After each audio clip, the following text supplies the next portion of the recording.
Hi guys, so andini po ako ulit sa isang puno ng prawns or plums.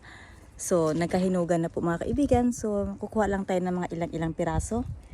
Oo, sana hindi ako mahulog, pero hindi ko masyado dinaganan itong bakod na ere kasi medyo hindi na po totally matibay. So may ilan na kukuha na po ako mga kaibigan. Ayan, so damihan pa natin kaunti kasi bibigyan kong alaga ko rin. Kasi gusto din nila ito mga kaibigan. Itong prawns na ito. Pipiliin ko lang yung ready to talaga to bite. Sana wag ako malaglag. Kasi yung inupuan, pinapatungan ko is isang upuan lang na hindi. Oh, hanap lang tayo ng mapatungan dito. Sana hindi mabiyak yung aking biyak na da. Yung biyak na, wag na. Ay, ito ang ganda oh. Isang punpun niya mga kaibigan oh. Ayan oh, nakakatuwa oh. Ayan oh. Ayan oh, isang Ayan oh.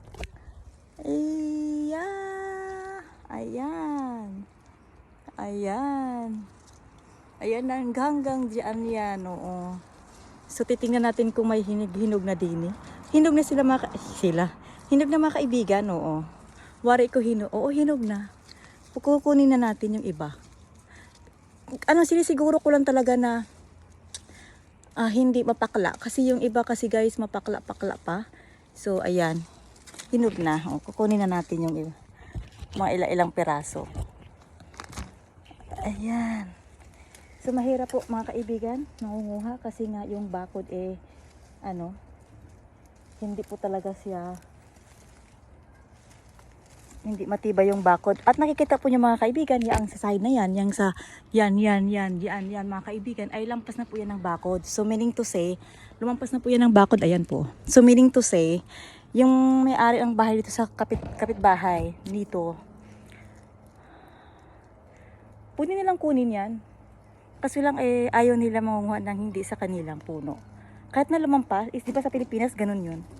Pag lumampas sa bakod, yung may-ari ng lupa na yun, sila na mangunguha nun kasi lumampas na eh. Ganun yun, di ba? Dito hindi po. Hindi na kukunin yan. Pwede lang siguro kung magpaalam sila sa may-ari at kung pwede kunin, ayan. Pero pag sabihin mo na sila mismo mangunguha ay hindi po. Hindi sila gayon din eh. May mga respeto po sila at alam po nila na hindi po nila kinukuha.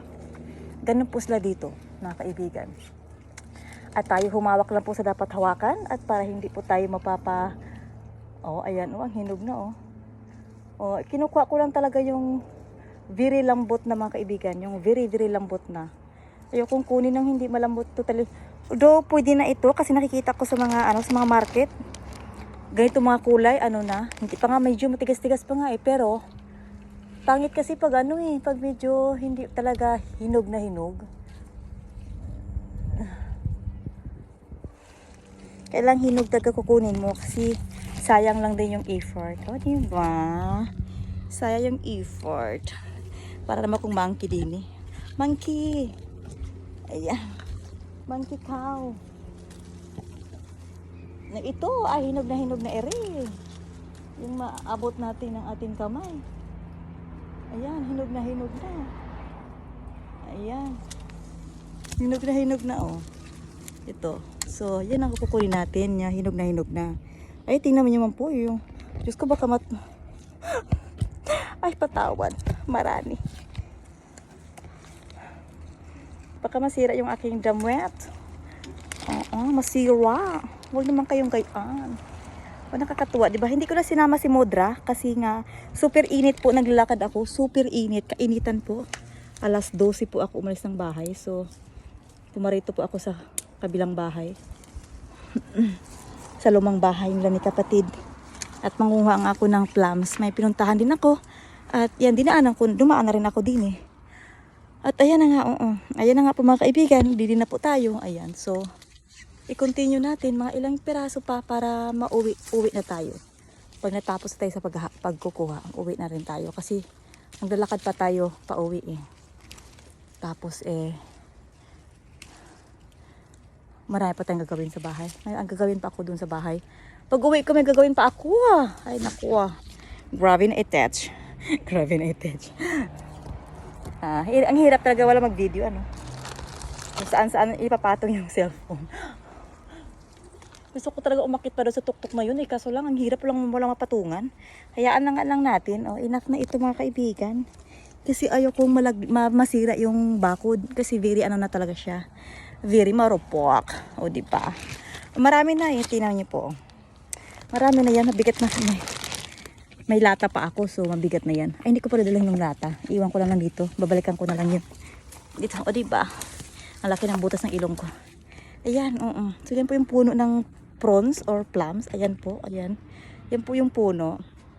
Ayan. So yan lang po. So next year, expected na natin na kaunti lang yung bunga kasi ngayon medyo marami yung bunga. Ganun po yun. This year maraming bunga, next year kaunti na lang po ang bunga. So pahinga na po tayo mga kaibigan din eh.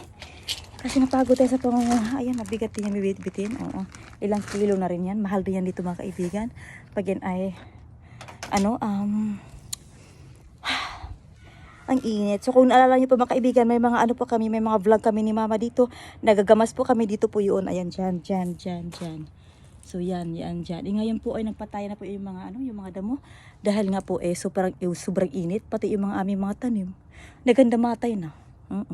So ayan na po, diba ang init-init. Para ako nalalasing. Ay, ang init talaga.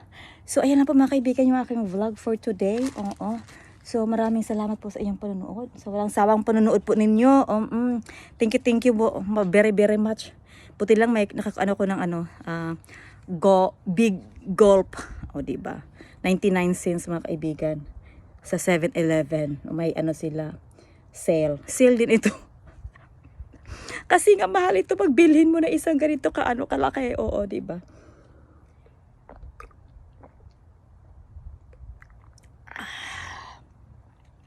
Okay, bye.